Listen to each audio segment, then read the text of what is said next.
আজ বানাবো stuffed capsicum. আজকে প্রমিস ডে বলে কথা, কিছু স্পেশাল তো বানাতেই হবে বাড়ির মানুষগুলোর জন্য।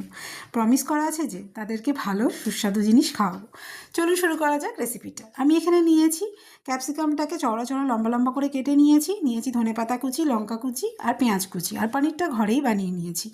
আর এখানে ফ্রাই প্যানে দিয়েছি সাদা তেল, তার মধ্যে একটু জিরে ফোড়ন দিয়ে দিলাম পেঁয়াজ কুচিটা ভালো করে ভাজা ভাজা হয়ে এলে ঘরে তৈরি পনিরটা হাতে একটু ম্যাশ করে দিয়ে দিলাম, কারণ ঘরের আর বাইরের পনিরের মধ্যে প্রচুর ডিফারেন্স থাকে।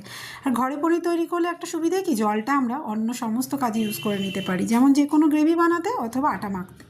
পনিরটা ভাজা ভাজা হয়ে এলে দিয়ে দিলাম ঘরে তৈরি গরম মশলা, একটু টমেটো সস, একটু শেজওয়ান সস, স্বাদ মতো নুন মিষ্টি আর ধনেপাতা কুচিটা সমস্ত দিয়ে এবার ভালো করে কষিয়ে নেবো যতক্ষণ পনির থেকে না অয়েলটা সেপারেট হচ্ছে।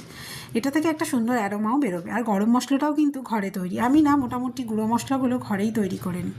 তারপর ফ্রাই প্যানের মধ্যে দিয়ে দিয়েছি একটুখানি ঘি, আর ক্যাপসিকামগুলোর মধ্যে পুরটা ভালো করে চামচ দিয়ে চেপে চেপে ভরতে হবে। তারপরে এর মধ্যে সাজিয়ে দিয়ে একদম সিম আঁচে এটাকে মোটামুটি 7-8 মিনিট ঢাকা দিয়ে এপিট ওপিট করে ভালো করে ফ্রাই করে নিতে হবে। একদম শ্যালো ফ্রাইয়ের থেকেও অল্প কিন্তু তেল দিয়ে ঘি দিয়েছি আমি। তারপর এটা একদম নরম হয়ে যাবে, স্পুন দিয়ে কেটেই খাওয়া যাবে। আর এটা থেকে দারুণ কিন্তু একটা স্মেল বেরোচ্ছিল, আমরা খেয়ে দেখেছি, দারুণ টেস্ট হয়েছে। আপনারাও একবার ট্রাই করবেন, আশা করি ভালো লেগেছে আপনাদের।